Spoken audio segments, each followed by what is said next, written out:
We are looking at how to pronounce this contraction, as well as how to say more interesting English vocabulary as well, so make sure to stay tuned and consider subscribing for more learning.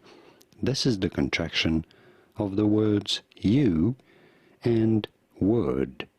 How do you say it? Yud, yud. Pretty straightforward. Yud, as in, well, if you would hit the like button on YouTube right now, you'd do me a favor. You'd do me a favor, definitely. You'd be so kind. You'd. Pretty straightforward. Once you know, you'd. And now you know. Here are more videos on how to pronounce more interesting words in English whose pronunciations aren't always obvious. I'll see you there to learn more. Thanks for watching.